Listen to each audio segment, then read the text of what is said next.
tacos, ketchup on pot roast, ketchup on pudding, ketchup on biscotti, ketchup in the glove compartment when I'm riding shotty, ketchup on string cheese, ketchup on... Hello and welcome to another episode of The Feminine Critique. I'm Emily. I'm Christine. I thought you were going to say a different name. Oh, I wasn't going to give my full name. Amelie. Or my full fictional name. We were just talking about alter egos. And a fun trick, I feel like that both men and women can do this.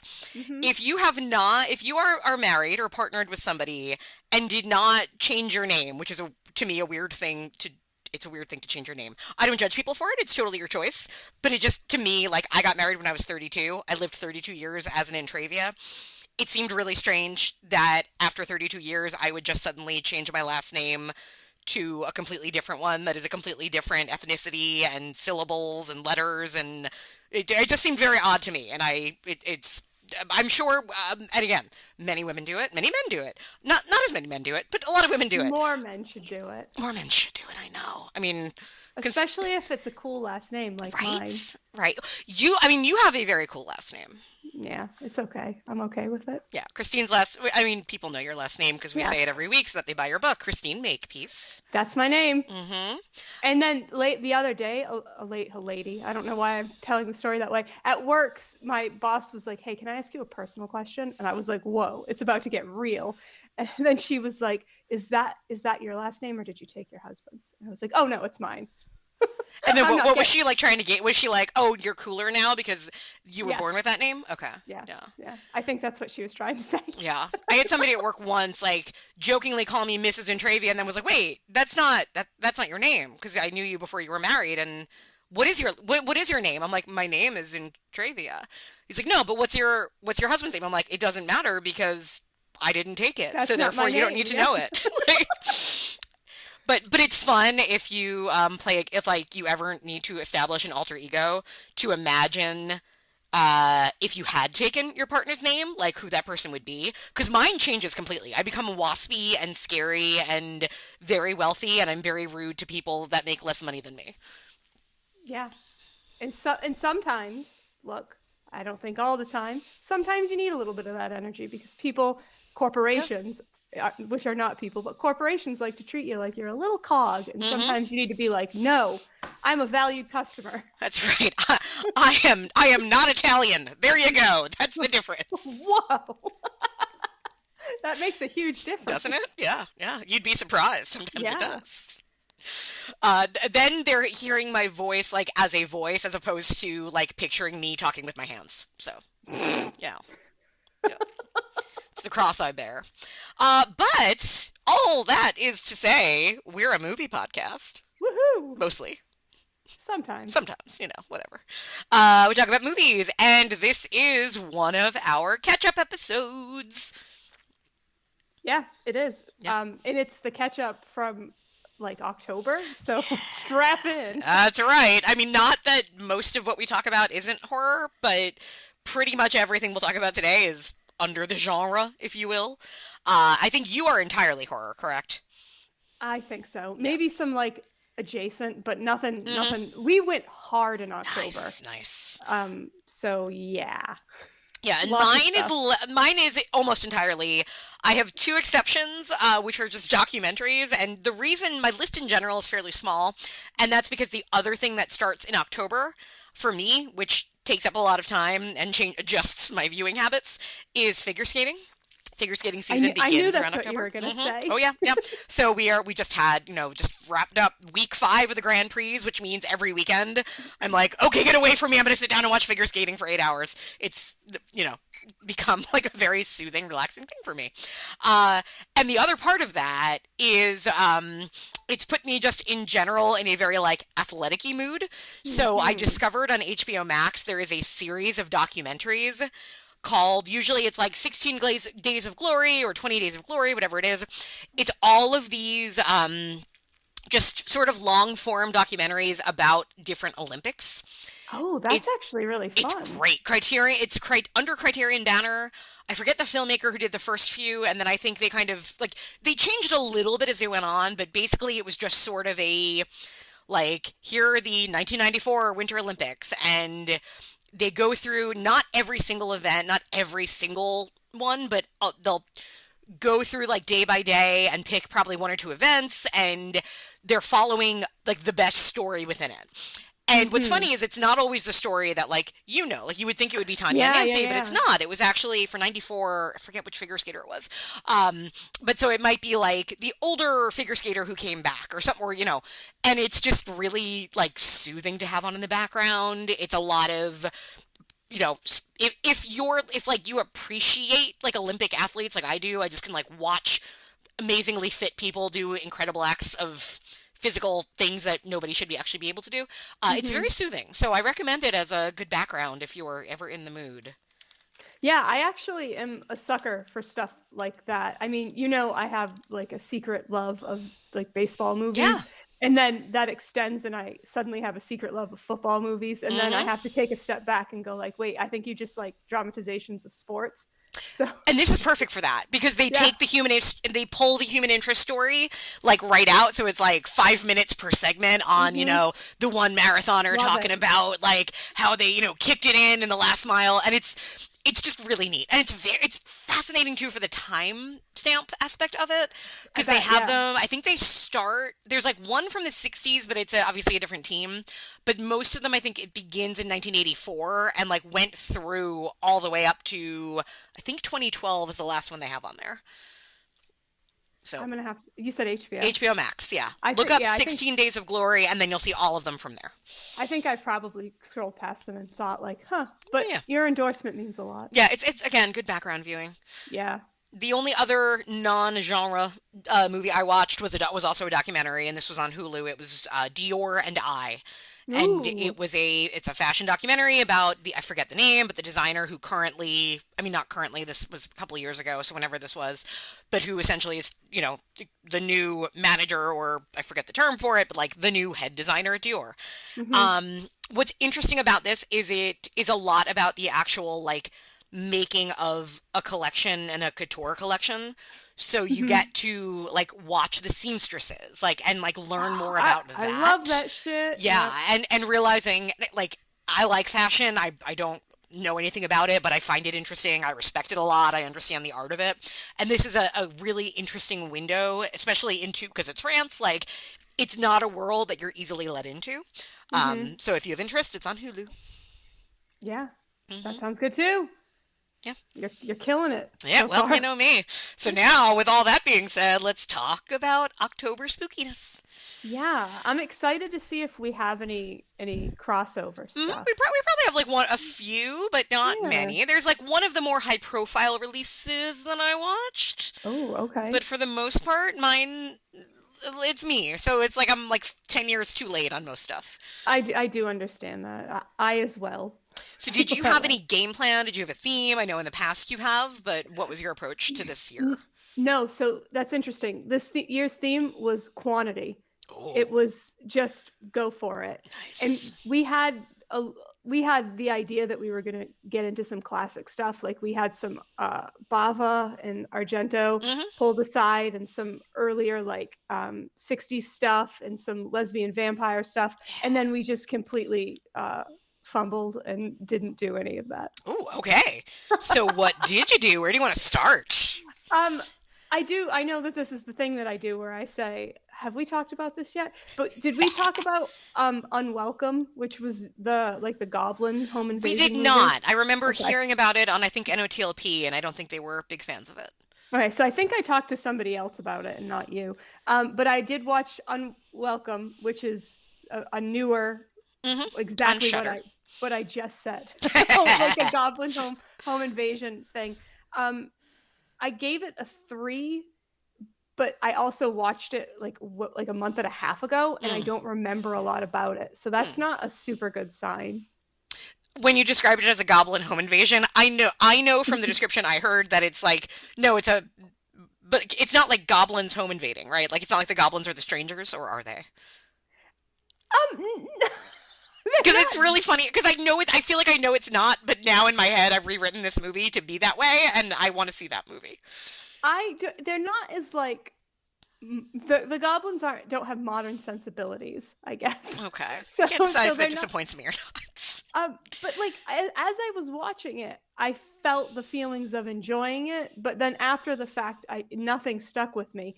But that again, that could be more of a me thing than a movie thing. But it's a recommend, like if you're at all Okay. interested in it. I mean, I liked the concept, and you don't get many goblins in movies these days, so hey. Me too. And honestly, I think the goblins are the high point. Like they're the best part of it. I mean, they should be if you're a Yeah. goblin movie.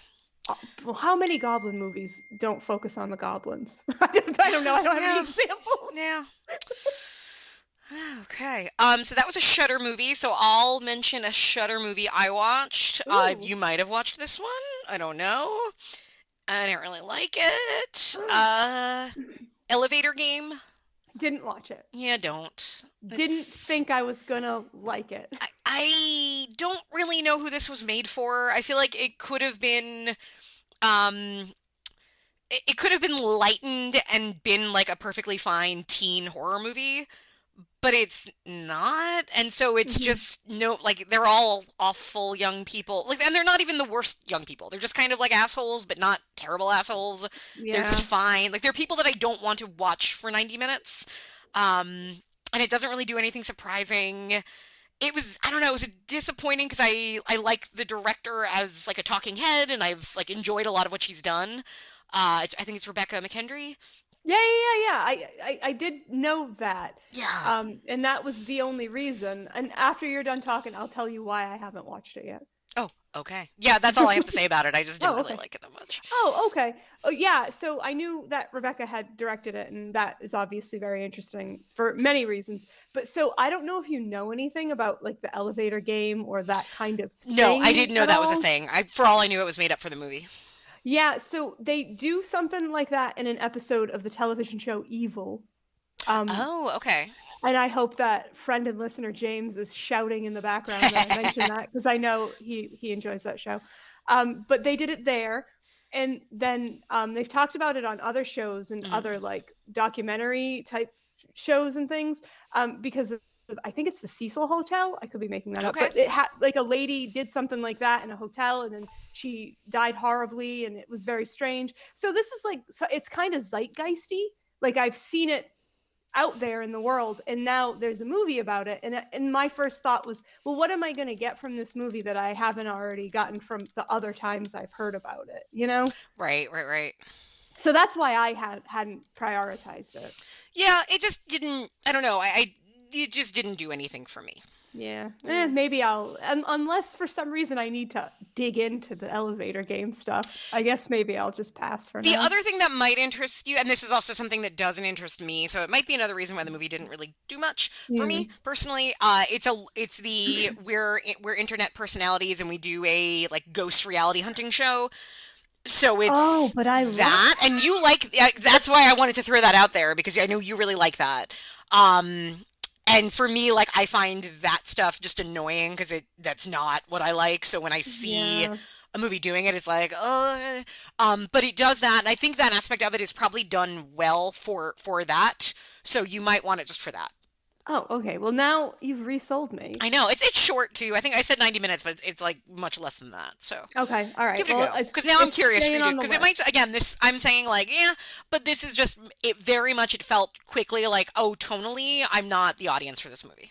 I get that. No, I guess, yeah, I'll check it out, and cool. I'll get back to you. All right. Give me another one. Okay. Did you watch The Last Voyage of the Demeter? I did not. Tell me what you thought of it. I need to rewatch this. Okay. But I was my initial feeling was I was underwhelmed by it. It's funny because my husband was like really excited when he saw they were finally making that movie. Because it's been like 30 years of different, like like apparently if you watch it, there's going to be like 25 people listed as producers because it went through development hell for decades. And it makes sense as a movie. Take this great chunk of a novel that has never been filmed and turn it into a movie. But then I just didn't hear anything that glowingly positive about it. Okay, here's a question. How much is my boy Liam Cunningham in it? He was Davos on Game of Thrones, like older salt and pepper man. I just want to make sure not enough. Oh, okay. it's not that I didn't like it. It's just that it kind of felt like it wasn't as like, I don't know. It just didn't catch me. That's going to be a theme. You're going to see this continuing theme on a lot of the new movies. And that's why I preface everything by saying, I think, well, things that I'm interested in, and I think I need to rewatch this because I want to like this, and I can't tell you why it didn't work for me. So I would like to go back in and be like, you know, hey, why is this not working for me? Because I can't articulate it right now. It just felt a little boring. That was my fear. As soon as I saw the trailer, like, and I think that is often the case on what is the term for it? Theatrical studio horror movies, plain and simple. Where and I can't think of like any others to throw out there because there are like a lot less than there used to be. But whenever that happens, whenever it's like, oh, a studio has made this movie from the beginning, I'm always like, in my head, I'm like, then it's probably not really for me. It's probably for a more mainstream audience. And especially whenever it has like a sheen of respectability about it, for me, I'm always afraid it's going to be boring. Yeah.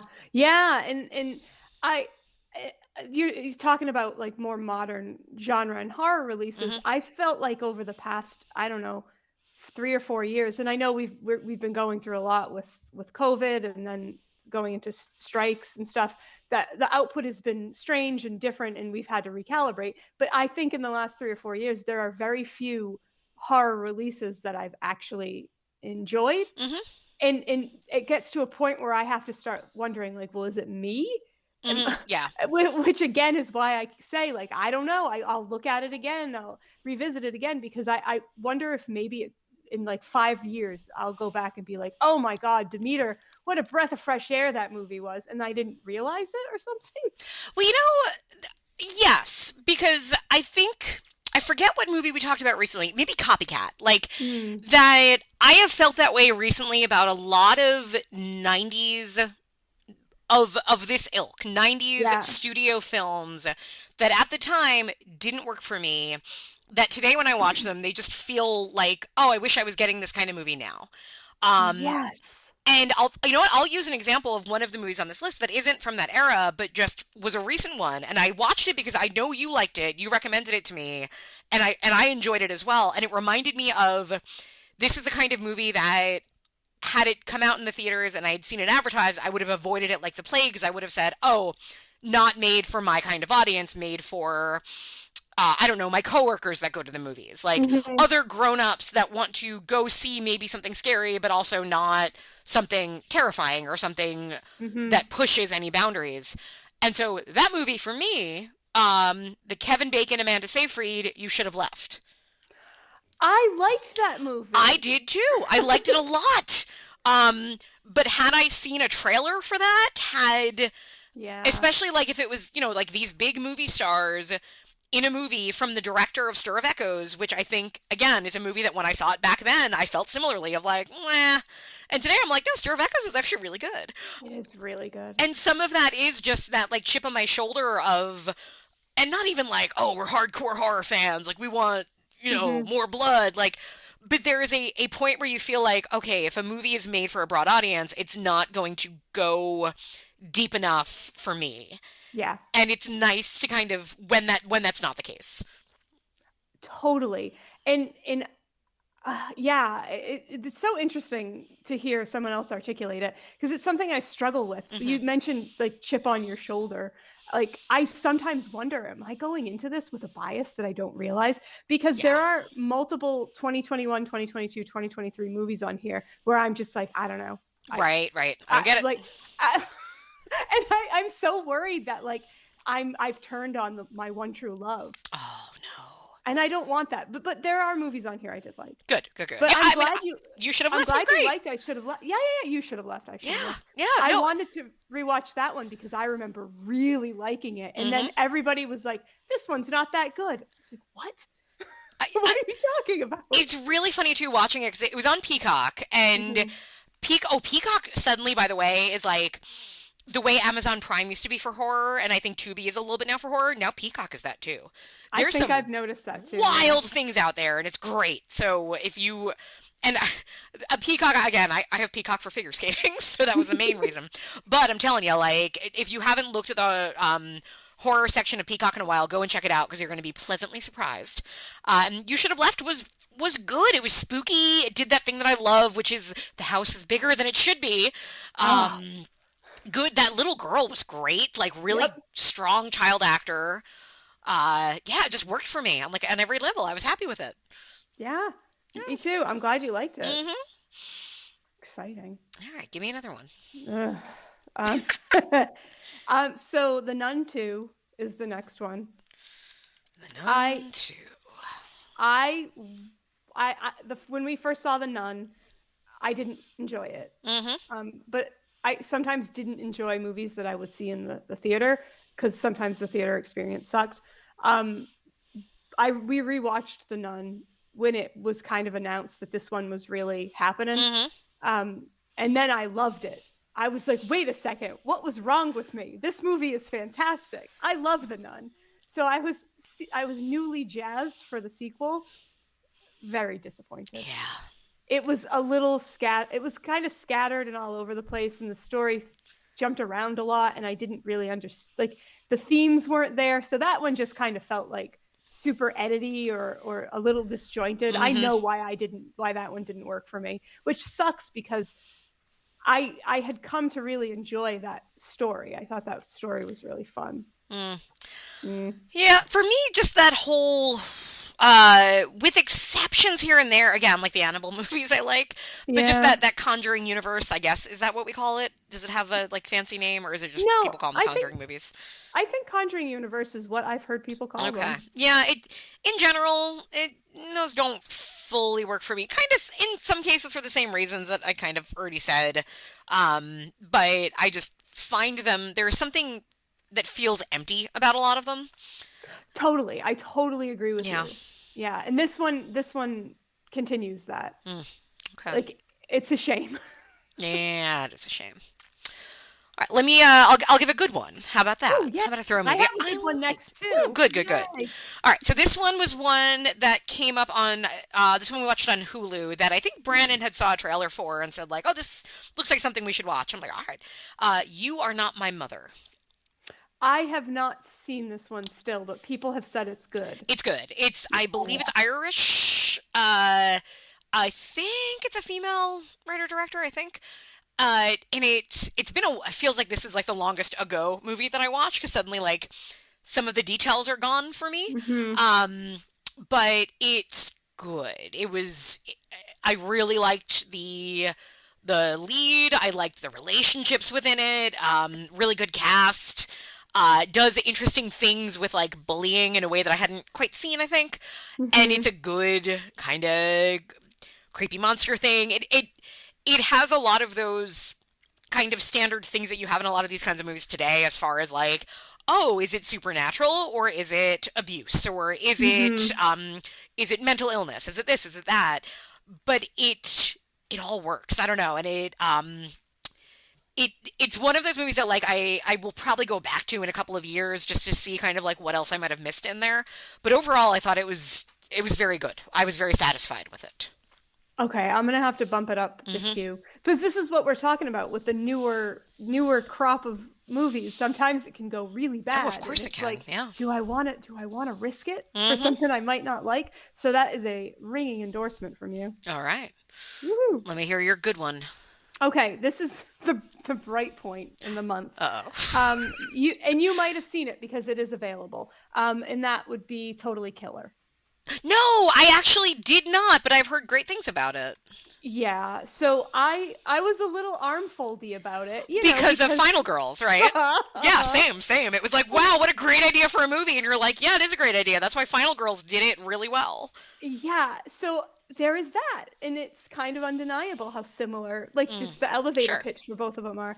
But thankfully, Totally Killer takes a completely different approach. And it has a totally different Totally tone. Killer different way. And it's very funny. And it's very sweet. And the main, I mean, Kiernan Shipka is in it, but Yep. the other main girl, who is named Olivia Holt, was in I think it was Cruel Summer, some like very PLL Okay, style, got it. like freeform-esque show, and she's phenomenal in it. And so when I saw that she was in this, I was like, oh, she's gonna chew some shit up as an 80s girl, and she does. It's really Nice. fun. Oh, good. Yeah, that I have not heard anybody really say anything bad about it, and it's been people whose opinions I really trust, and I just keep forgetting it's there because I never like go and browse on Amazon, or if I do, like that's when I know I'll want to watch with Brandon. And usually on Amazon is my like, okay, I need to download something to watch at the gym. What shitty horror movie can I find? Oh, and on that note, let me talk about the shitty horror movie that I found. I think I mentioned it last time as a tease, but oh my god. So, you know this. I love terrible Saw ripoffs. Yes, I do know that. They can be insufferable. They can be unwatchable. And it's just, to me, like, you're taking what is already a really iffy premise and you're trying to find a way in, and you're going to make a mess out of it. And this is Death Count, which does all those things. The best thing about it is that Costas Mandylor is in it. He's wearing a mask the entire time. Which is just funny to me because I think the movie even references Saw, and you're like, so did they put him in a mask because like it would have been too meta, or did they put him in a mask because Costas Mandylor had like a half a day to film and was like, I'm not doing makeup, just put a mask on me. I'm not even, you're not paying me enough to sit in a makeup chair. It's bad. It's so a bunch of people are, wake up in a room and they've got collars on and they have to do like terrible self-mutilation or else one of them will die. And it's just so inept because what happens is every scene goes the same way, where it's like the voice or Costas Mandylor in a mask comes on and says like, okay, so you have to, pull off a fingernail, and if you don't, you know what happens. And one guy will be like, no, I'm not doing it. And the other guy's like, you have to do it. And the guy's like, no, I'm not doing it. And then he dies, like a horrible, brutal death. And then 10 minutes later, it's like, all right, time is up for the next challenge. Now you have to, pull an ear off. And then the guy who was like, you have to do it is now like, I'm not doing this. And then he gets his head blown off. It doesn't make any sense whatsoever. And again, I think I said it last time, the best part about it too is that it ends up being about theater programs in high schools. Yeah, you did say that. Yeah, because how could I not? I have to, that's the selling point for this movie to, I think, people like me. I just went into it thinking I was getting a bad Saw movie. I did not know I was also getting an attempt to say we need the arts programs in high schools because look at the consequences. Well, I mean, I like that. Yeah. So I have a couple questions because I just spent some time, as you were describing this film, scrolling through the pictures on IMDb. Is it making a movie is a feat of strength?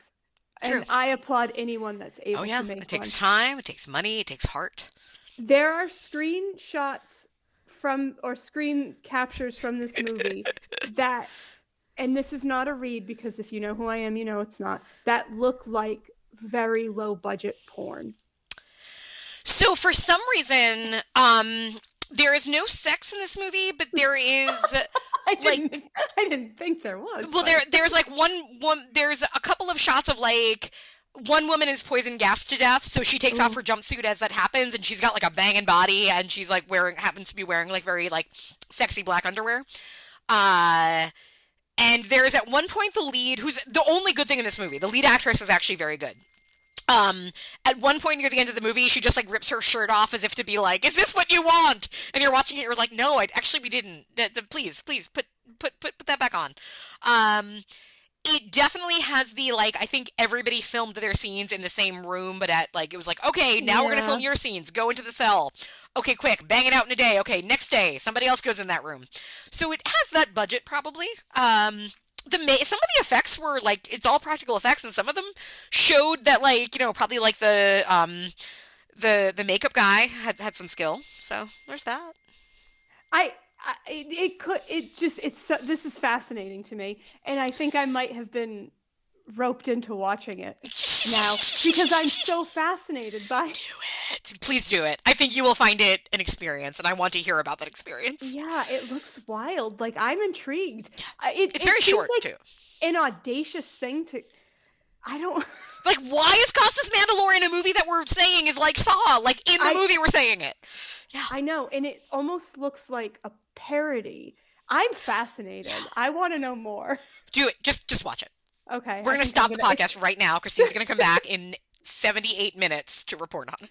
It looks like it's on Tubi, too. So, I mean, take your pick of where to watch it, I guess. I prefer no commercials, but hey. Wild. What a great suggestion from Emily. That's right. All right. Oh my God. Is it my turn? It's your turn. I want to hear it. Top that. So, again, lots of new movies this past month. There is only one that I really felt like I strongly disliked. Ooh. Like, I really would dissuade anybody from watching. And that would be Pet Sematary Bloodlines. I wondered about that. I did not see it. Art is subjective. We all like different things. Some of my favorite movies people think are trash. I just nothing. And it got to a point where I was like actively irritated watching it, and I don't like that feeling. How did you feel about the one that came out a few years ago?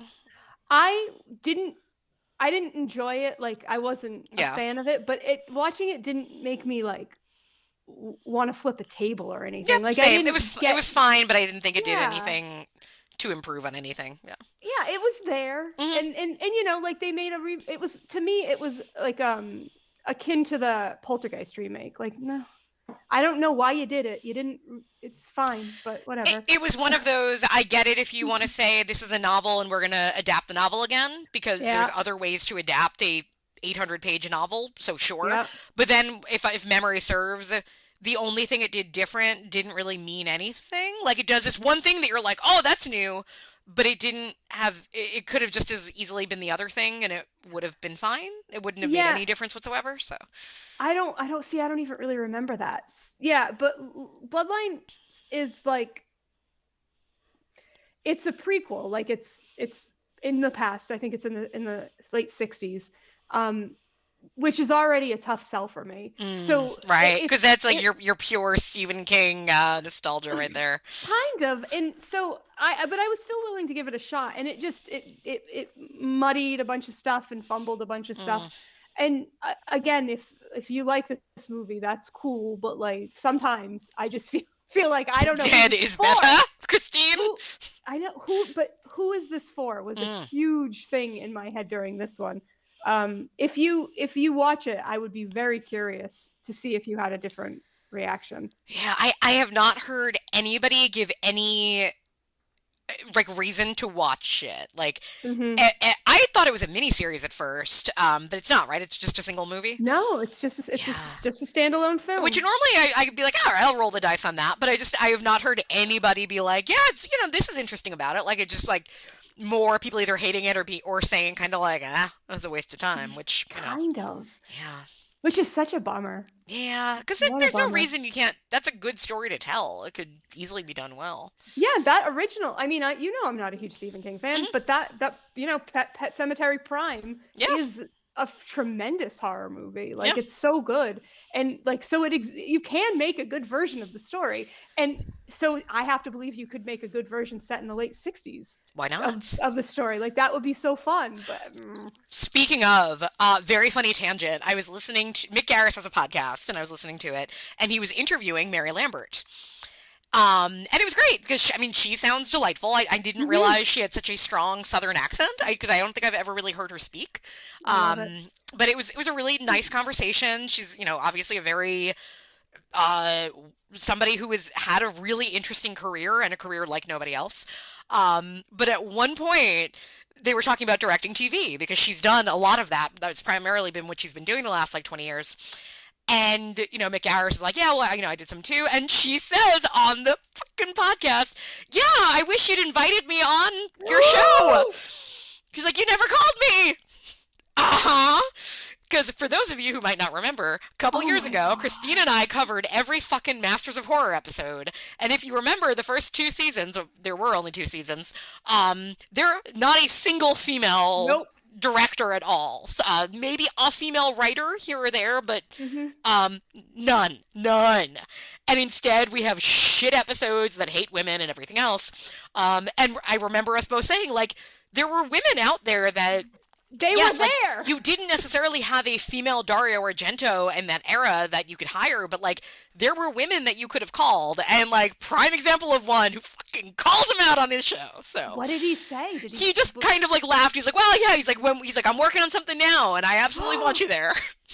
Oh yeah, now redo it now with everybody that you left out then. Exactly. Yep. So I knew I had to let you know that. That was we don't do behind the scenes. We don't do video here. People think it's weird. The way that I gasped, I put my hands over my mouth and I didn't remove them until you were done talking. I was so taken aback by that. Exactly. So yeah, go seek it out. It's towards the end of the episode. I forget what the podcast is actually called, but if you find Nick Garris, you'll find him. So yep. I think it's postmortem. Postmortem. That's it. Yes. Yeah. Yes. Wow. Indeed. Let's see. New movie. So I watched a new movie. Okay. Ooh, yay. What? Via Peacock, my new favorite network. I gave a go to Five Nights at Freddy's. Did you watch it? So did I. Yeah. So did I. What did you think? I didn't like it. I need to talk to my niece Erin, who will come up again on this show. I need to talk to her about it because I know she was a big fan of the games. I'm watching this movie, and you said it earlier about another movie where you say, who is this made for? Why is this movie about essentially killer Chuck E. Cheese, right? That's the premise in a nutshell. That's what it is, yeah. Why is it so fucking drab? So drab. So boring. Drab. So weird. Like I don't know a lot about the games either. I mean, I know they exist. I've seen the toys. I do understand it to a degree, not the nuances of it or anything. But so I don't know if this is a good I do. I've watched YouTube videos where they say it's not a good representation of the game, but that's fine. I don't personally know that. I just want something fun and entertaining, and it wasn't. There were a couple times where like the lights came on in the rocket fire explosion place, and it's great, and it's woo, and then it stops immediately, and it's so strange, and it then becomes just this you're right, very drab, very slow movie where people sleep a lot, which is true. I mean, in fairness, that is what we do with a third of our lives. But like, I don't need to see it on screen. That was so mean. I'm so mean. I'm sorry, everybody. I'm trying to write movies. I shouldn't be casting aspersions. Well, you also want to see why when a movie doesn't work. And then I get that I get that in the game that the ghosts of the children are inside the animatronics. I get that is a real thing, but in the movie, it really felt like it came out of nowhere. Well, and I'm fine with that reveal. I just, I don't understand what I was getting. Like, it's PG-13, and I actually really liked the violence. I thought some of the violence was done really well. Like, there's like one big massacre that's done kind of in shadow, and I thought like, this director has an eye for how to do this. This is PG-13 horror done right in that regard. But then, like, you would get the whole, like, all of the, what's her name? All of her stuff was so boring and serious and heavy. You have Peter Malark. I don't remember the actress's name. He's Peter. Like, he's your main character? Why is he your main character? Like, you know what this reminded me of? Oh, I can't wait. It's a weird one. This is an odd movie to ever come into compare contrast with Five Nights at Freddy's. The first Magic Mike. If you remember the first Magic Mike... I do, yes. I've watched it a couple times for some reason. Okay, there is one aspect of that movie that just feels like that I think drags the entire thing down and tonally doesn't make sense and changes the type of movie that, like, you kind of want to... And again, we've talked before about, like, rate the movie you saw, not the one that you wanted to see. Exactly. But, like, Magic Mike was sold in a very specific way, and most of it is this way, except his love interest in that movie is this fucking sourpuss who does not belong in this movie. It's Olivia Munn, right? No, it's like Michael Eisner's daughter or something. Like, Oh, it's you're like, right. You're right. I always get that confused. Yeah, You're right. it's somebody who was like clearly like maybe it was. I mean, it wasn't nepotism, but like who knows the details of it. But like she's just like moody and angry and not charming and not fun and not like hot enough for Channing Tatum. Sorry, like, and you're like, why is she the one driving his actions in this story? Because I'm miserable watching this. And that's sort of what I felt like with Five Nights at Freddy's as far as like the choices that were made for some of the just the general plot of like, why have your lead character in this movie about a killer Chuck E. Cheese be this like sad guy who can't hold a job, who's sad about his brother and sad about taking care of his sister, and like there's elements there with like, is it Mary Stuart Masterson where you're thinking like, oh, there's something campy going on, this could be fun, but it's not. Yeah. It's just so bleh, and it was a strange experience to me. I do agree.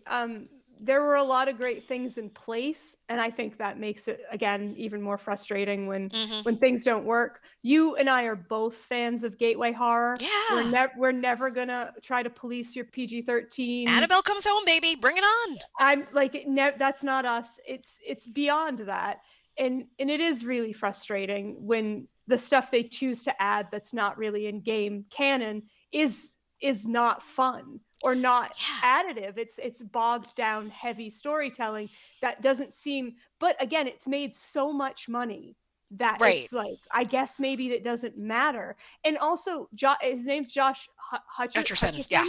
But we call, and I'm so sorry, Josh, because I know you listen. In my house, Zach and I call him Boring Face. But like, in the most loving way, because I do know his name, and he's in my opinion, he's the best in Tragedy Girls. That's my favorite time he ever shows up in anything. He's so fucking funny and fun in it. So I know he has it in him. It's just like in something like Hunger Games, he kind of was Boring Face in it. He can easily be sad sack, and he is here. Well, yeah, and I don't know why you would choose that to be the story to tell. Now, I will say, if they make a sequel to this, I bet that sequel could be fantastic. Amazing, yeah. Yeah, I'm all for. I will watch the next one, even if it's the same team. Like, I feel like, you know, Magic Mike did that, right? Like, you learn your lessons and maybe you figure it out. Step Up. Perfect example. Step Up. I don't consider Step Up part of the Step Up franchise. I consider You Got Served the first Step Up movie, and then Step Up 2 is when the series starts proper. Maybe we could do that with Five Nights at Freddy's. Yeah, because I don't think they're going to stop. This thing made money, and there's so much material to pull from. So keep going, and just ideally, I don't know, find the joy or the fun, I guess. Yeah. A lot of our complaints, I guess, are mirrored in the pitch meeting for this. I don't know if you know those videos. Oh, I do, but I have not watched it for this one. It's good for this one. Nice. There's a point that I made 100 times when watching it where I just kept turning to Zach and saying, it's when the restaurant gets vandalized, like during the day, and Josh Hutcherson's like, oh my God, it's my fault. And I'm like, bro, it's not his fault. He's the night watch guy. If the place gets broken into while he's not there, how is that his problem? That's not his job. And that's like, they bring that up in the pitch meeting. I'm like, I'm glad I'm not the only one. I like that that's your main complaint about the movie. Well, logistically, it just didn't make any I get it. I'm with you. Okay, that's enough of that. I'm so sorry. All right, give me another forever. Okay, the next one is another one that everybody seemed to really be into that I didn't really get, and that is Dark Harvest. Oh, where is this now? Because it sounded up my alley, but it was not streaming in a place that I could find it. Oh, I think we might have rented it. I don't even know anymore. On Just Watch yet. So this, I had seen it like kind of described as like The Purge meets something, which was up my alley, but was it not for you? What didn't work about it? That's a really good question. None of it did. Oh, wow. None of it worked for me, other than Luke Kirby, who I am a really big fan of, is in it as like an unhinged sheriff or something, or police officer. Okay. And he's made some choices in this movie, and I appreciate that.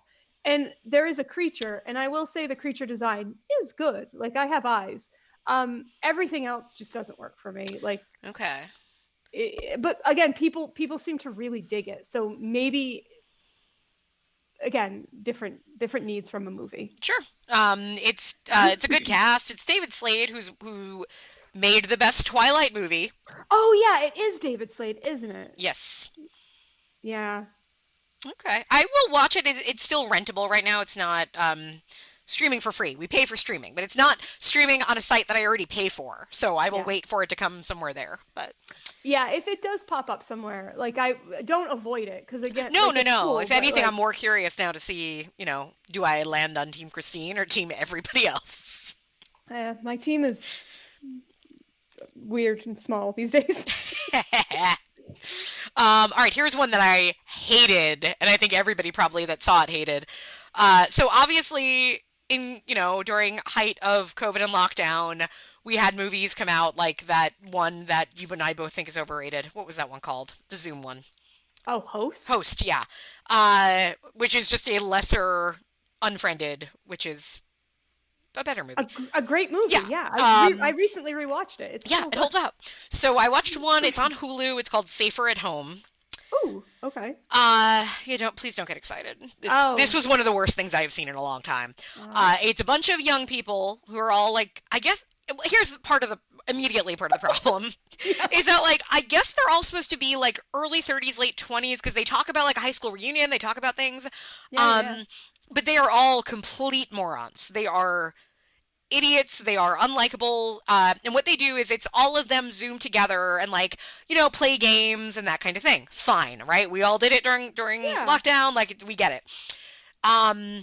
So this is the first thing, this movie does this, like, immediately, and I'm thinking, you have to be kidding me that you think I'm on anybody's side in this movie. One of the guys has sent everybody on the call, he has sent them drugs. Like, he sent them, like, a pot brownie or, like, it's like Molly, okay. I guess, like. Okay. Right, yeah. And everybody's like, great. And one guy is like, no, I don't do this. I can't do it. Like, I have to be, like, I can get a call at work. Like, they actually test me for it. I can't do it. They all bully him and pester him into doing it.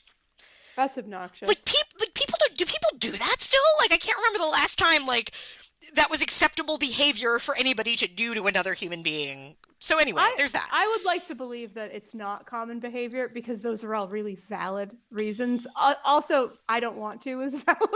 Yeah, or like, I have chosen not to.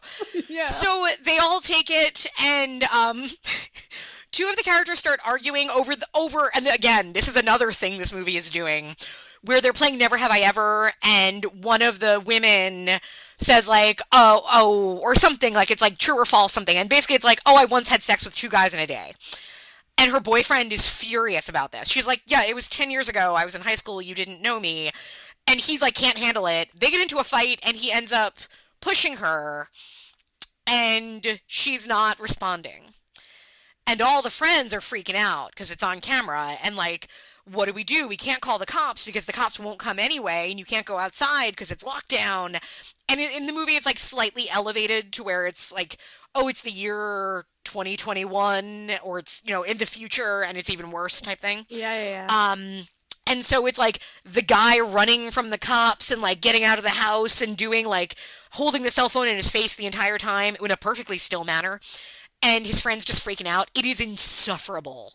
I hated this movie with every fiber of my being. Oof. Yeah. That is bad. Yeah. I'm sorry you went through that. I know, and I just, me, like, I should have turned, like, I can't turn shit off. I know. And it has the dumbest ending. And it's the director who also did one of the escape room movies that isn't escape room, but is escape room. Oh, yeah, maybe the one I saw. It's like Follow Me, or it's the one with what's his name? Toby from PLL. I think I have seen that. Okay. Yeah. If you remember that movie, I like those escape with Saw ripoffs is me. Is your escape room, which are very similar.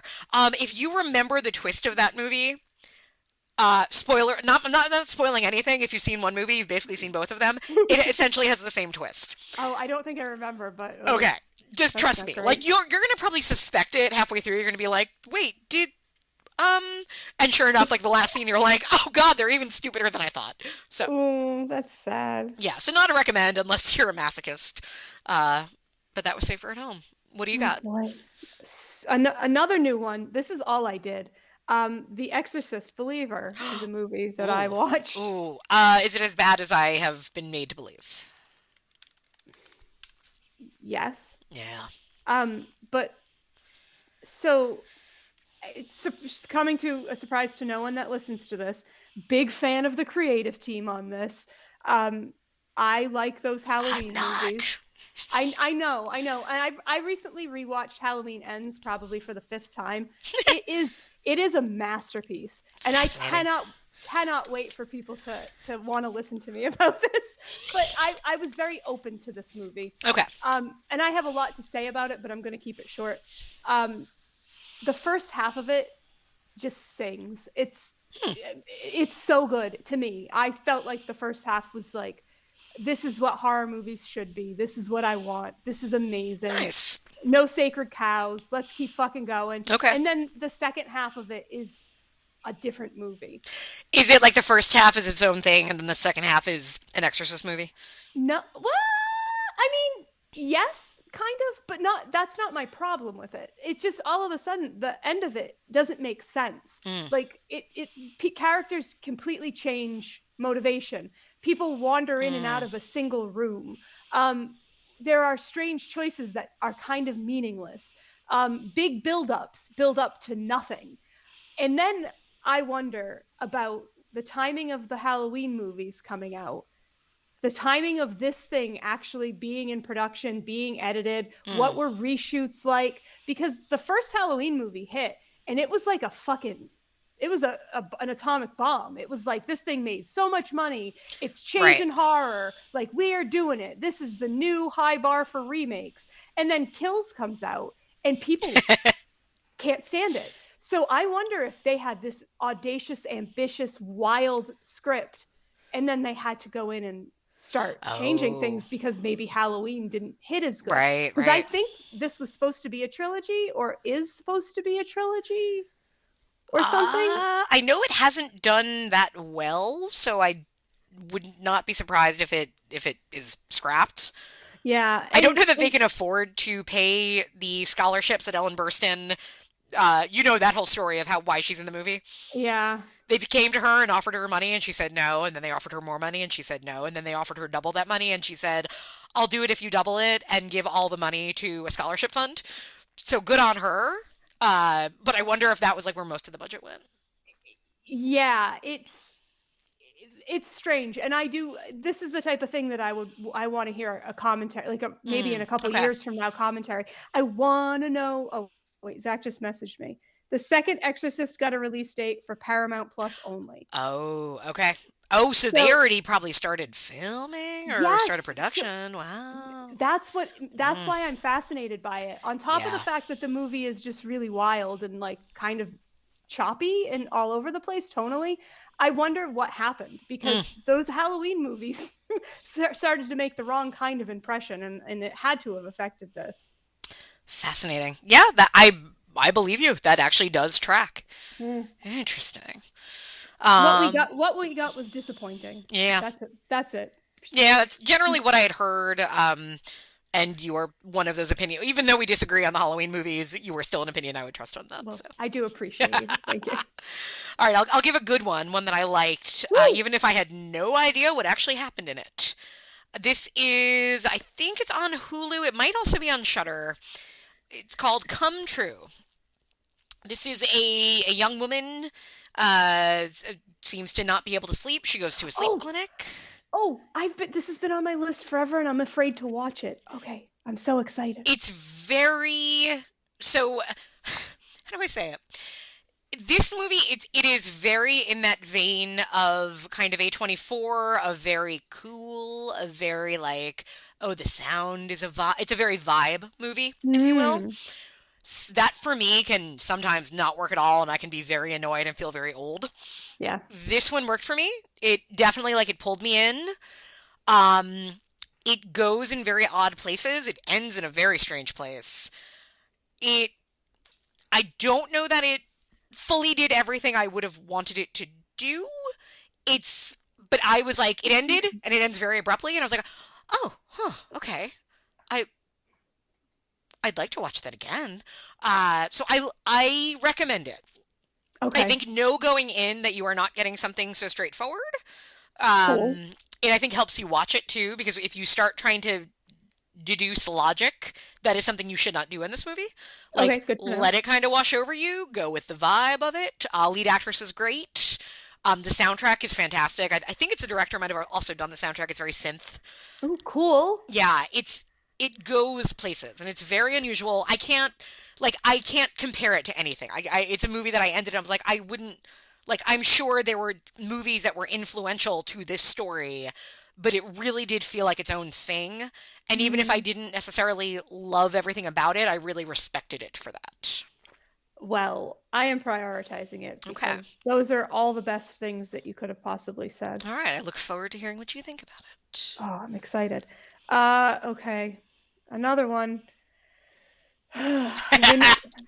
When Evil Lurks from this year. Oh, no, this is the one that people are going crazy for. I haven't watched it yet.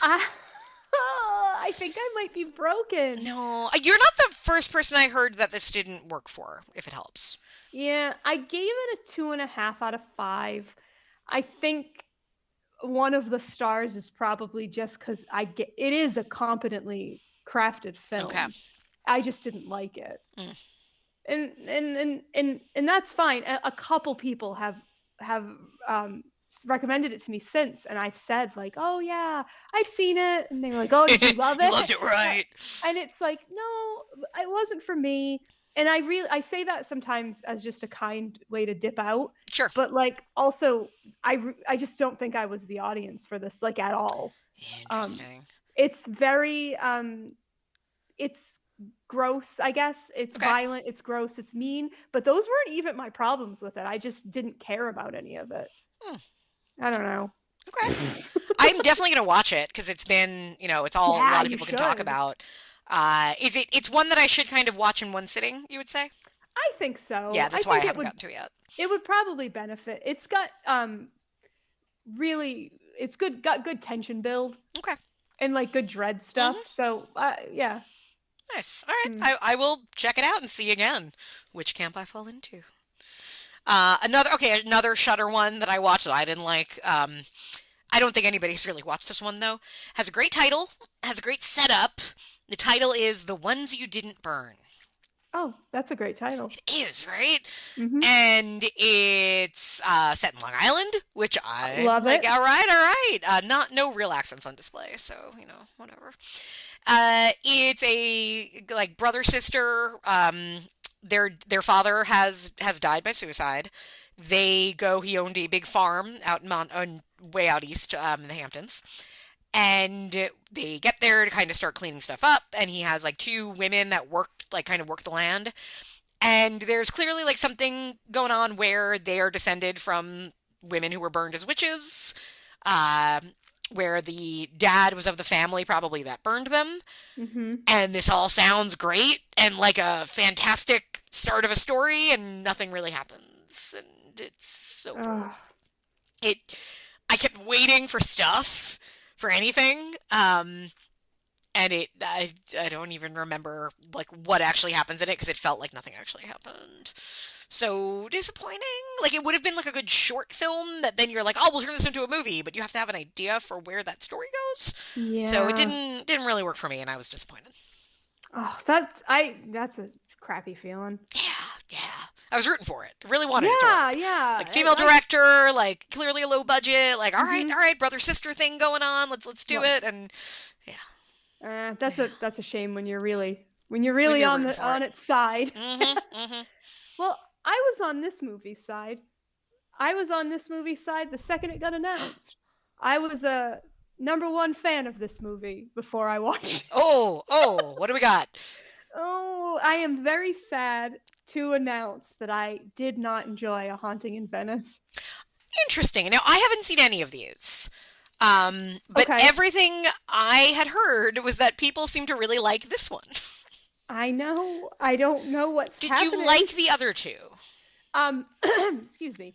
So the first one, which was Orient Express, I actually adore, and I like it more than the original Orient Express film, which I have now heard is sacrilegious. I don't know. I just think it's sippier. I enjoy it more. And sure, I'm a sucker for Michelle Pfeiffer. She's in a movie, right? That's Michelle Pfeiffer, right? I think so. It's Maybe. everybody's in that movie, so Everybody's I in that believe movie. you, no matter who you said. But big fan of that film. The second one rolled out. There's a couple reasons that the second one's tough, and that's Death on the Nile. Sure. It's Gal Gadot. Gadot. I never know how to say her name. I think you do say the T, oddly enough. And then Armie Hammer. Yep. And then it looked weird, and I didn't like it. We shut it off maybe a quarter of the way through. So I've never finished that film. So I'm thinking, but other people seem to dislike it as well. Like, it wasn't just me. There seemed to be a basic feeling that Death on the Nile didn't work. Yeah, the general consensus I had assumed based on like critics and word of mouth was that Haunting in Venice was the best one, followed by Orient Express, followed deep down by Nile. I didn't like this one because it wasn't smart. It wasn't clever. It wasn't interesting. It wasn't fun. I get it. It's not a classic whodunit. It is a mystery. I can understand the difference between those things. The mystery wasn't interesting. There was a bunch of loose ends that never got brought up again. It was also confusing. The resolution was confusing. Okay. And I just didn't understand this version of Poirot, because this is coming from like a person who, like, I know this source material. I read this book twice. Okay. I don't like it. I don't understand what it was doing, and I didn't like it. And then to hear people be like, "Oh yeah, this really hit." I'm like, "What?" Oh. I think I live in the Twilight Zone now. Sometimes it does feel like that, and I gotta, It's like got a 3.1 average on Letterboxd. On Letterboxd, okay. Yeah. Yeah, interesting. We'll probably watch it at some point, but we haven't watched any of them yet, so yeah. I guess we kind of have to do them in order, would you say?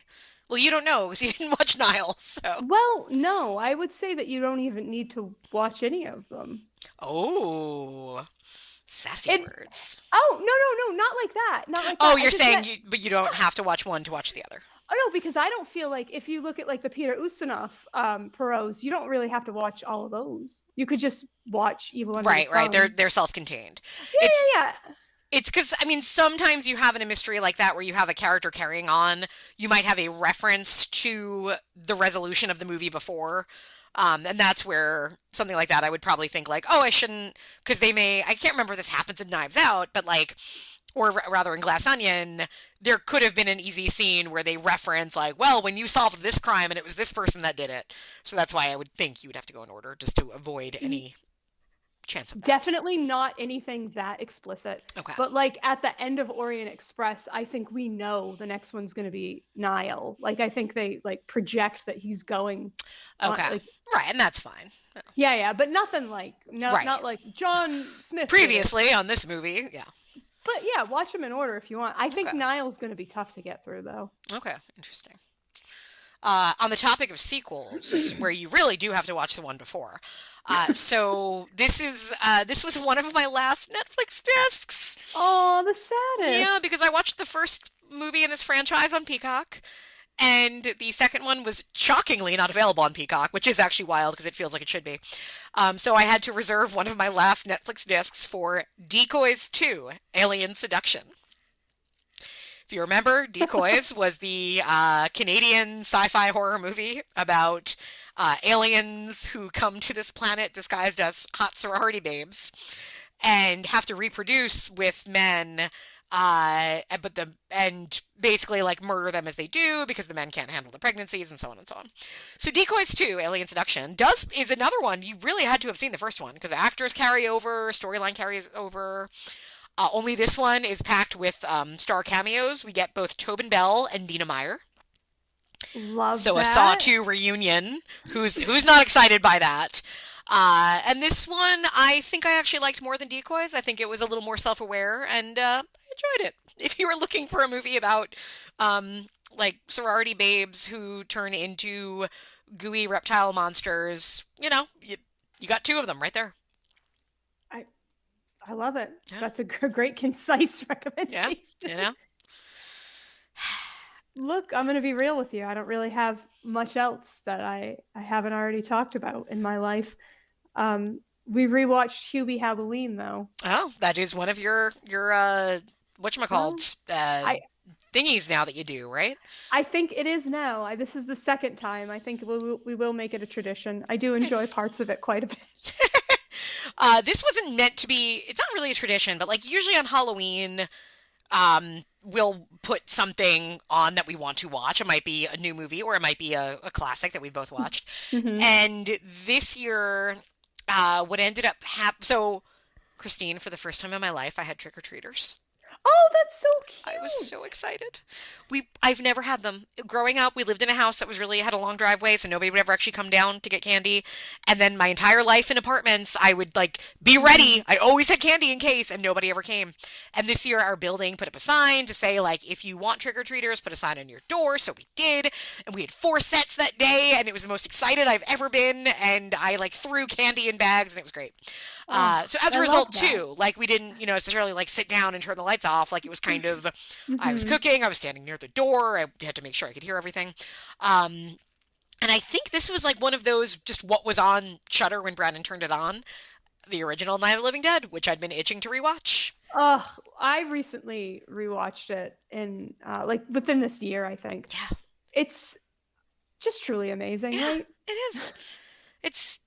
And I think, it's one of those movies that is one of those accidental classics. Like I obviously there are things about it that were genre defining and changed the entertainment world in many ways, but also the politics of it that were not intended to be politics but are there, and just other things about it that like every time I watch it I kind of, because I'm so familiar with it, you really do start to just drill into something. Obviously the whole realization of like, well, Mr. Cooper was right. Like if they had just stayed in the basement, they would have been okay. Which isn't entirely true because they also would have had to kill his daughter and might not have realized that. So, this was the first time I think I finally decided that the 2 young characters, is it Tom and Judy, are not brother and sister, they're girlfriend, boyfriend. I was never clear on that. I think it's pretty clear this time. I had that thought at one point. I think I remember realizing it. Yeah, definitely something that took me time. Part of it might be because I watched so much figure skating and they were brother sisters, and it's hard to know how people act anymore. Well, I also have this theory that if you see something with even like the most mildly complex narrative when you're very young, sometimes your brain never knows it needs to go back in and like reevaluate that narrative. That's a great way of saying it. So I saw that movie I was way too young. Same. And I guess I just never never went in and updated. Yep. It's weird when that happens. Because there are still plot points in some movies that I like watched obsessively as a kid that I'll rewatch now and be like, guess I never realized I never realized that. But same. Yeah. I have a few more. You're wrapped up? No, I'm basically wrapped up, yes. Oh, shocking. All right. So on the zombie front, I had one newer zombie movie that was very bad. This was on Peacock again from like, I think I want to say it was like 2018 or so. It's called Patient Zero. Could have been called 28 years later or something to that effect, because it is essentially like there's a virus that makes people really angry and strong, and it's like the exact 28 days later definition of that zombie.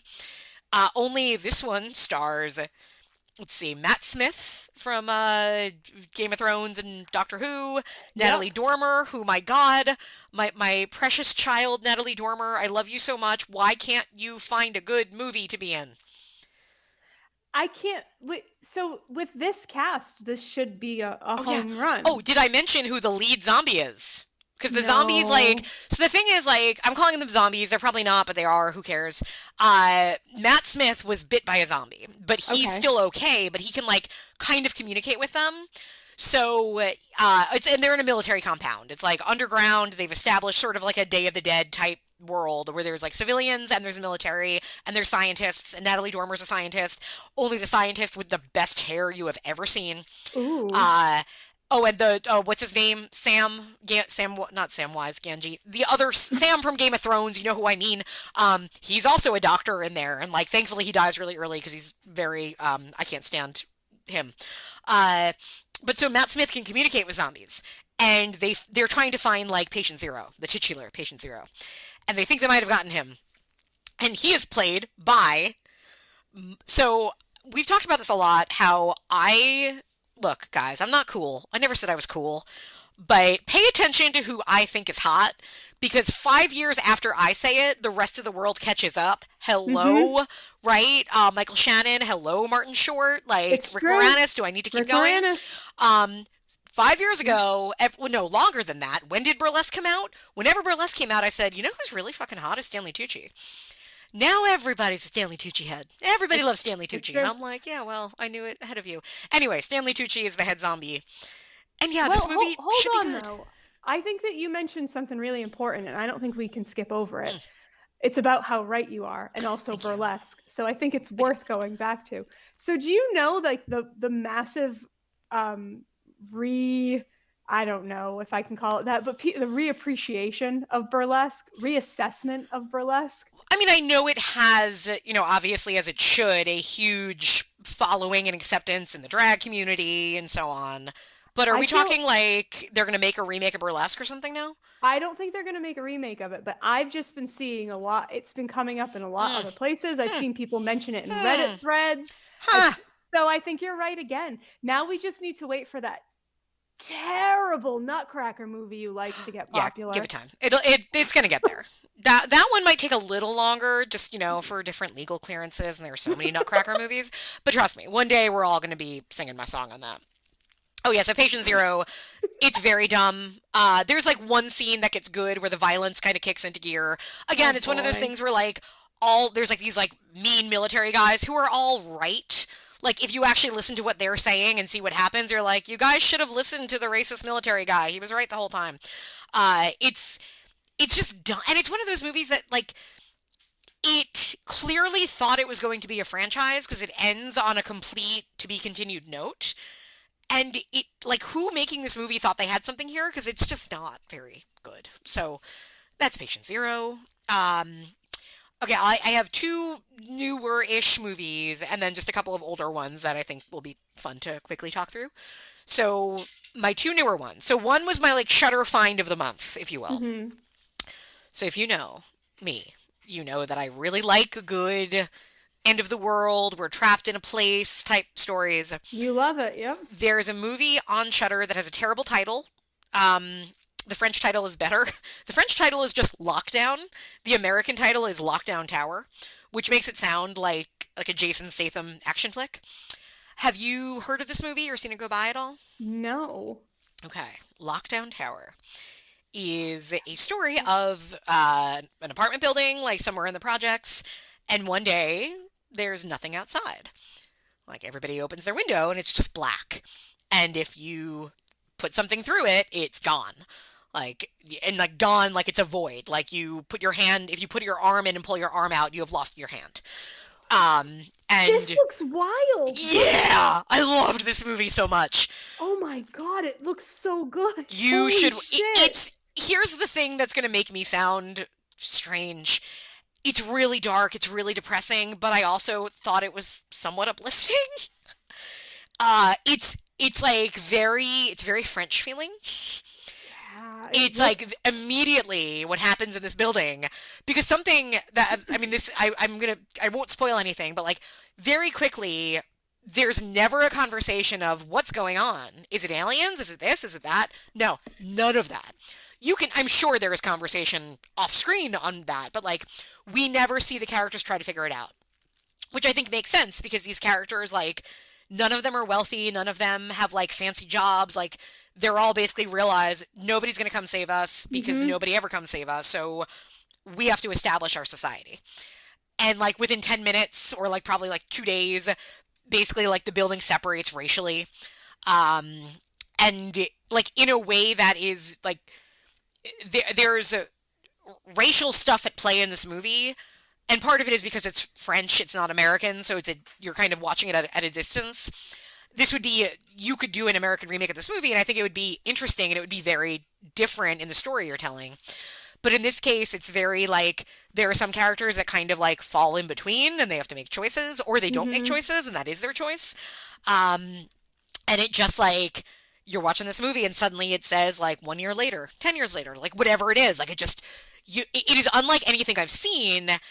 And so I'm like trying to read about it, and then immediately I also see on Reddit people saying it after watching this, it reminded me so much of this other movie. So then I had to go find that other movie. And that other movie is not on Shudder. It was on Amazon Prime, but it might be moving. A sci-fi movie from, I think it's Denmark, called Aniara, Aniara. Okay. Which is weirdly a really like parallel film to this. So Lockdown Tower, I guess it's a horror movie. I mean, it's very dark. It's like there's violence. There's not sexual violence. I will throw that out there right away because it's something that you would expect from a movie like this, and it doesn't. Like there's a little bit of sex as a commodity, but it's not exploiting that at all. It feels like this is just a built-in part of this world, but not in a way that it ever does anything it didn't need to do. But so Aniara is again, Danish movie, more sci-fi than horror. That is, the world is ended. It's kind of like WALL-E. The world is ended, but we can get everybody in spaceships and go to Mars and rebuild. But you get on a big spaceship and you go, it's supposed to be about a month of travel to get there. And one of these spaceships, which is sort of like Fiddler's Green in Land of the Dead, like it's got everything. It's got a shopping mall. It's got a movie theater. It's got this. Love it. Gets hit by debris and gets derailed. And so they're just like floating in space, which I know is a thing for you. And quickly they say like, okay, so we're really sorry, but it's not going to be 1 month. It's probably going to be 2 years before we get to Mars. And everybody freaks out. And then very quickly it's like, okay, actually, we don't really know if we're going to get to Mars. If we're ever going to get to Mars. We may be in space forever. And we have water, we have a food system, we'll be okay, but we're on a spaceship for the rest of eternity. Which is similar kind of to what Lockdown Tower is, this idea of like, you can live, like there's ways to find food, like you might have to do some things you don't want to do, but you're living, you're just never leaving. This is your life and you're rebuilding it here.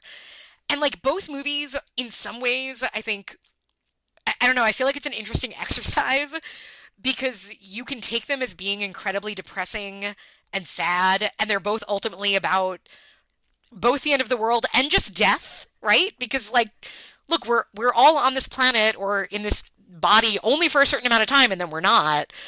So what difference does it make if we're in a tower or if we're on a spaceship or if we're able to run on a field of green? So I don't know, in my own way, like I found both of these movies, I found them weirdly uplifting, but I don't think most people will feel that way.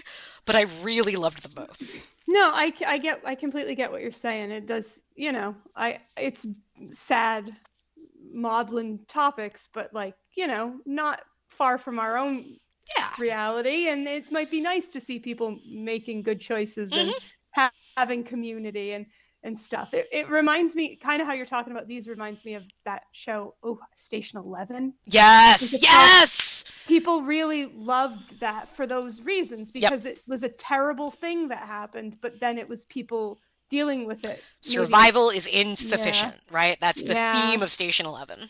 Yeah. Look, so I think you're onto something here. I think these types of stories are really important. I wonder if I will get too upset by them, which is why I have not watched Station 11 and why these movies make me nervous. Oh, so first I would say for Station 11, I don't think you would be upset by Station 11. I'm a big fan of that property in general. I loved the book. I love even more her sequels to that book, or the books around.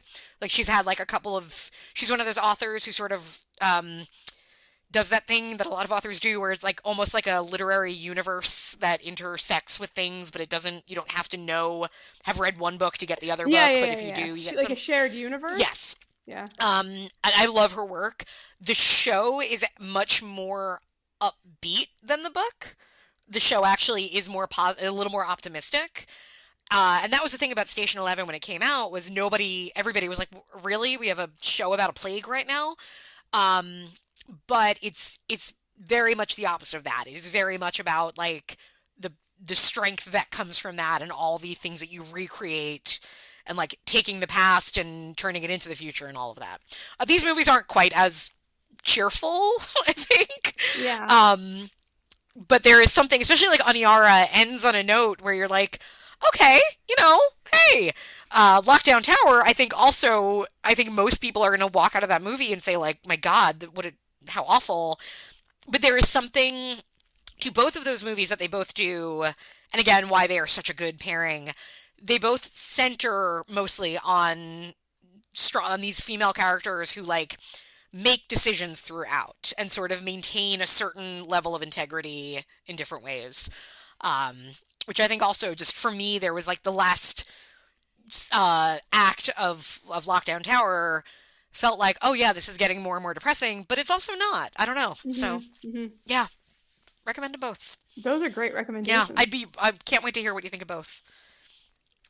All right. And then just older movies I watched. I finally watched Deadly Games, the Home Alone French horror movie from 1989.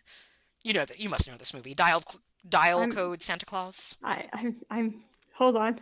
I'm typing furiously. Great radio, everybody.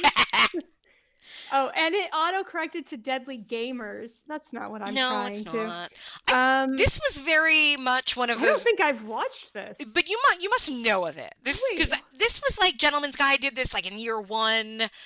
I feel like it's very much like our movie community always knew this movie. It's a French movie. Wow, I feel like again, maybe this is a Mandela effect kind of thing. Maybe I'm from a different timeline. This version of Christine, I feel like should have known this movie because it must have I feel like Paris Cinema. There must have been an article about this at some point. The name sounds familiar. Deadly it has Games, like 7 different titles that might be part of it. Yeah, but maybe. It's essentially Home Alone. Like it's a kid in France who is home alone on Christmas, kind of, and a Santa Claus, like a kind of crazy guy dressed as Santa Claus, is trying to break in and murder him, and he's setting traps for him. Like again, it's Home Alone, but French and more violent. Well, maybe not as violent actually. Well, how was it? I liked it. It's fun. Yeah. I mean, I'm looking at the pictures that are on the IMDb, and it looks fun. Yeah, I enjoyed it. It's on Shudder. No, I figured out pretty quickly. I'm like, I'm not going to get attached to the dog. The dog's going to die, right? Yes, the dog dies. So just be aware. Oh, that's actually good to know. Of course, I know our values. Okay. Yeah, that's very important.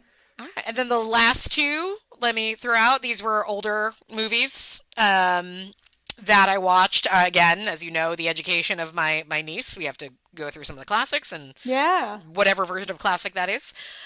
So this time she was a big Hellraiser fan, but had only ever seen the first one. So it was Hellraiser 2 really time. Exciting. Yeah. How do you feel about Hellraiser 2? I like Hellraiser 2. I do too. I think it's more interesting than the first one in some ways. Well, I guess it's because of my age and when things were on TV, but I had a pattern of being more connected to sequels than originals. Yeah, makes sense. And I mean, Ghostbusters is a great example. I saw the second one a million times more than the first one and know it way better and actually end up liking it way more. Sure. And Hellraiser is kind of that same way. I saw the second one so much that for a while I thought it was the first one. I get that. Yep. And I think you want to know what it is? Hellraiser is a very specific kind of movie. And then Hellraiser 2 is a different kind of movie. And yes. I kind of like that. It's bigger. It's Hellraiser is very self-contained, right? It's like this one house and things that are going on through there.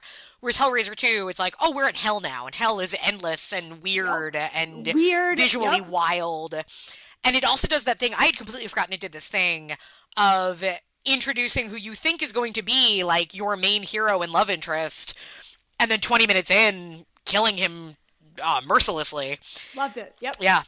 Which I had completely forgotten it did that, and I love it because I feel like movies didn't do that as much back then. It was genuinely jarring. Yeah, and you have a skin suit, which I love a good skin suit. It's like one of those random things. I never realized how much I love a skin suit until I watched 2 movies in a row that involved a skin suit, but they're the best. Yeah, I think the ending, and my niece felt this way, of that it's a bit abrupt on how these characters that have been built up so much are fairly easily disposed of. But I do agree with that. Yeah. I can agree. But yeah, it's fun. And then the last one, and I know you have thoughts on this. So, it had come to all of our attention that my husband had only seen this movie one time in the theater, and that my niece had never seen it, even though it's like many movies like this, you know every part of it, but it's a different experience when you sit down and turn out the lights and watch The Blair Witch Project. This is very exciting. This is why I want to go and take somebody's kid. I want to be with I want to be with somebody for the first time when they watch Blair Witch, because I saw it in the theater when it came out when I was a little tiny bean, and it changed my life, so I can't even fucking imagine. I realized very quickly when we started watching it that I don't think I had watched it beginning to end, lights off, since that day in the theater. What? Yeah. I feel like I've watched it here. I turned it on DVD once and had it on while I was doing other things. But the actual no, turn the lights out, put the phones away, we are watching this movie beginning to end. This was the second time I had that experience. And wow. By golly, it's a good experience. This movie, it still gives me anxiety and panic feelings, and I've seen it a lot. Yeah. For a while, that was my Thanksgiving, Halloween. Yeah, it's a good one.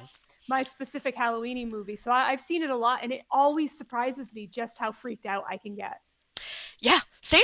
I'm watching it, I'm I feel my heart beating. I'm what? I know where this goes. It doesn't need to beat like this. Yeah. And then it's fun to go through remember when people thought this was real? Remember, and I saw it opening night, and we had to drive to 2 theaters to find tickets because it was sold out, and Erin really liked it.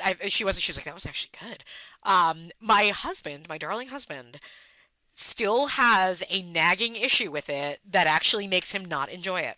Whoa. Yeah. He does not believe that and as I'm talking through it and justifying things about it, I'm realizing I know the Blair Witch in part because we all also watched the documentary that aired, the day it came out. Mm-hmm. And so we know about Mary Brown, and we know about, the guy who killed those kids, and he did it because of the Blair Witch. We know that. And Brandon's point is that the movie never actually tells you that you get stories, but the connecting threads of the Blair Witch is the thing that makes you face the corner when your friends are killed and all of that is not actually in the text of that movie. And for him, that is a sticking point that really bothers him and doesn't make it work for him fully. I would never begrudge anybody that. Yeah. At all. I literally just admitted at length to having a problem with the fact that it wouldn't have been Josh Hutcherson's responsibility if Freddy's got vandalized when he wasn't there. But I don't ever, that's not a problem for me at all. I don't know. I am so willing to give myself to that movie and that story. But if someone wasn't, fully, I get it. I think what was really interesting watching it this time, and we were there in 1999. We remember, thank God the internet wasn't quite as old as it was in some ways, because you remember all the parody videos that we had on late night. Can you imagine how many would have been on our feeds? But my fear going back to it, clear-eyed watching it today, was that the sort of relationship stuff would be more irksome, that I remembered it as being very, people hated Heather and all that whole thing. And watching it this time, I thought what I realized today, I'm all 3 of them fuck up. It is all 3 of their faults. Yeah, for real. I think I've had that moment too, where it's oh, wait a second, we're so quick to make it be Heather's fault. Yep. Yeah. But it really is Mike kicks the map in the pool, but Heather couldn't read clearly Heather wasn't reading the map right. Nope, all 3 of them are wrong. All 3 of them are the cause of this whole thing. And yeah, it's good. If you have not sat down and turned the lights out and just given yourself to that movie, do it. It's so rewarding. Unless you're my husband. Well, I mean, look, there's always those outliers, I right? suppose. But yeah, so that was my list, and that's all your list. Yeah, I All mean, right.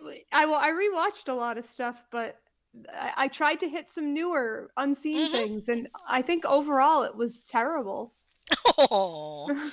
Well, have I got a cure for you? Because as we look at the calendar, it's November Uh-oh. 19th. Now, November, Thanksgiving happens this week, which is great. I love Thanksgiving. I love this time of year. I love it being crispy outside. But you know what happens after Thanksgiving, Christine? We all spend responsibly and stay to ourselves. Obviously. And one of the ways we can do that is by learning about values and learning about, how all of those big city ideas we had about money are just wrong. So that's why my December viewing, in addition to figure skating, and usually a Silent Night, Deadly Night or two, ends up being cozy cardigan Christmas movies. It's Christmas time. It's Christmas time, which means stocking stuffers. Uh, can you explain what those are to the people who are going to have to hear my voice a lot the next month? So Emily loves the seasonal film. Do I? Do I? I don't know that. Emily's fascinated by Yeah, a that's seasonal better. film. So so every December there are stocking stuffer episodes, which are either Emily solo or Emily with a guest. That is sometimes me, but oftentimes not. Talking about a Christmas movie, sometimes a Hallmark movie, sometimes a more popular, wide release Christmas movie that's gaining attention, like we did the Princess Switch movies. That's what those are called, Yeah, they right? still need to make there's a trilogy that has not been completed there. I need another one. Yeah. Honestly, we watched like the Christmas night. I'm just making stuff up now. I don't You're know what close enough. The night before Christmas. The night Oh before Christmas. That was it. yeah. So I guess I've explained it, and now everyone understands. So now I bet they're all wondering, like I am, is there something special this year that we'll be covering? So there's been one suggestion on the Oh Facebook no. group. I didn't look much more into this movie except to know that I believe it has Mona from Pretty Little Liars, Oh, I love that. who needs a bigger career, like one of the best little liars, and she's just She doing these is. movies.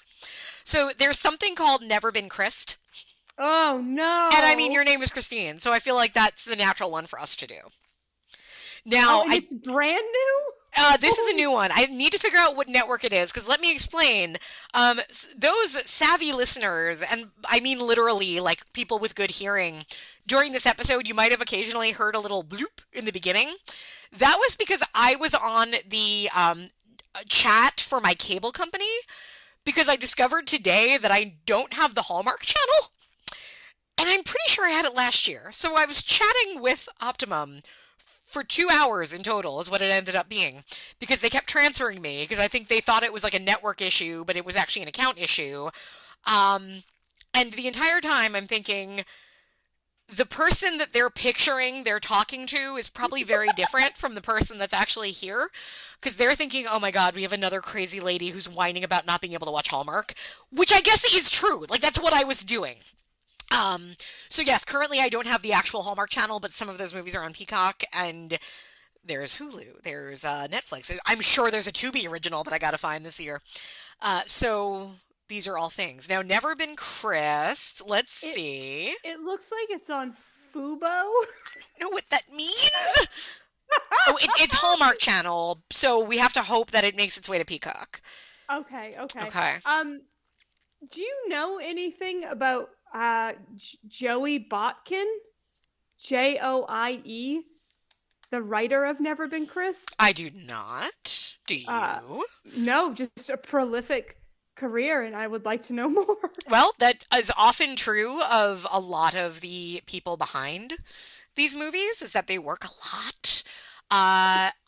So she also wrote hashtag Christmas, Our Italian Christmas Memories. Oh, I need to find that one. Beverly Hills Wedding.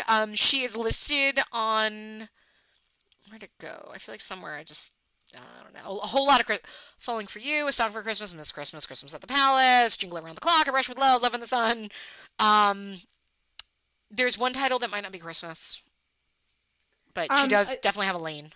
additional crew, Jennifer's body. Wow. I just want to talk to her and maybe like hold hands and like absorb some of her power. Yeah. Because Cranberry Christmas seems good. Hey, look who you're talking to.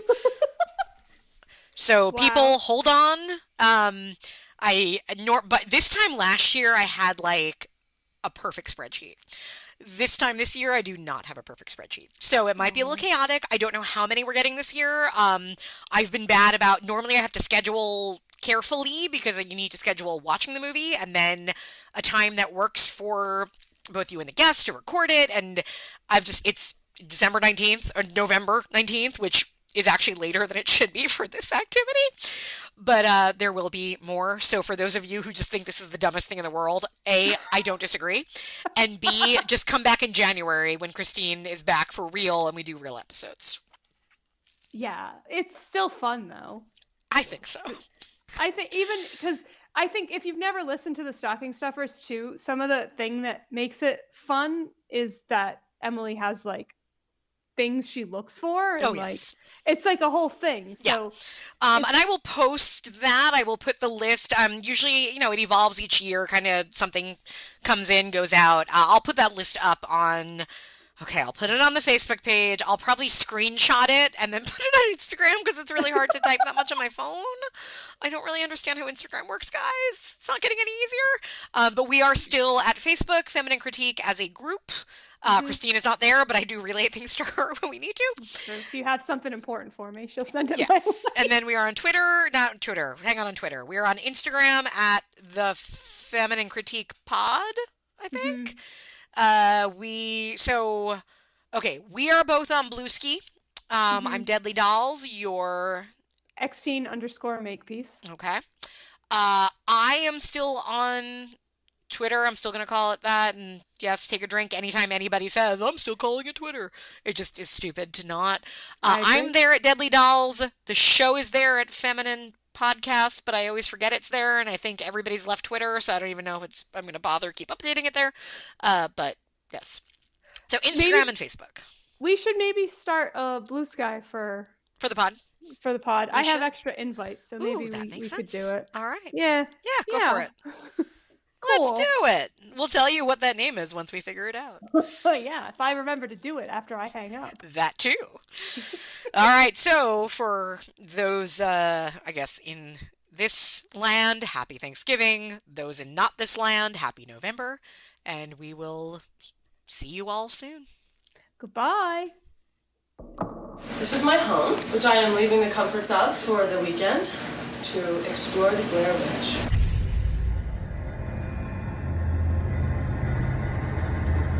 I can see you. I'm real excited about this. Thank you for I'm the very opportunity. glad. This area's been haunted by that old woman for years.